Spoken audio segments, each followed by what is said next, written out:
अगर आप चाहते हैं शिवांगी फिल्म्स का वीडियो सबसे पहले आप तक पहुंचे, तो लाल बटन दबाकर हमारे चैनल को सब्सक्राइब करें और बेल आइकन दबाना न भूलें।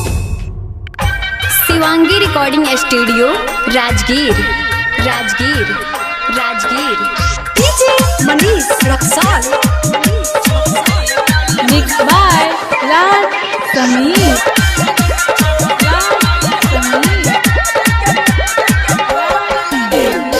छोड़ी छहीतर बने पवित्र घूमे लगा है सेंटियातर छोड़न के संगे घूमे होटल छौड़ी नहीं हरबे के घोटल रे छौड़ी नहीं हरबे के घोटल रे। छोड़ी छहीतर बने पवित्र घूमे लगा है सेंटियातर छोड़न के संगे घूमे होटल छौड़ी नहीं हरबे के घोटल रे छौड़ी नहीं हरबे के घोटल रे।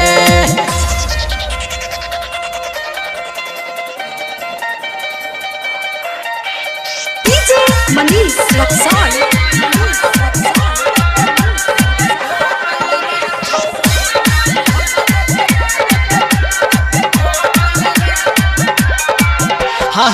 दिन भफोने पलागल रहे बदले 10 गो यार हो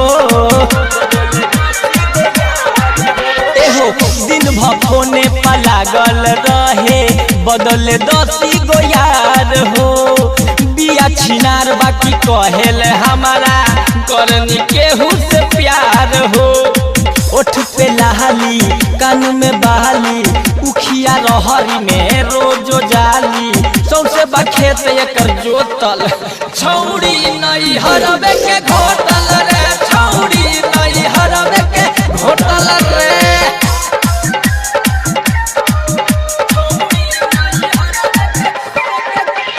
डीजे मनीष रक्सौल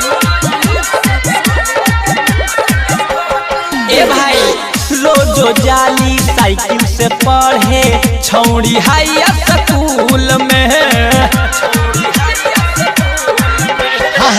रोजो जाली साइकिल से पढ़े छौड़ी हाई स्कूल में। छोड़ी पढ़ाई होता चढ़ाई घुसली नहर के पुल में न जाने केतना के हियाई नासल समीर बेदर्दी से बियाई फसल कुंदन बिहारी संग लोटल छौड़ी नहीं हरबे के घोटल रे छौड़ी नहीं हरबे के घोटल रे।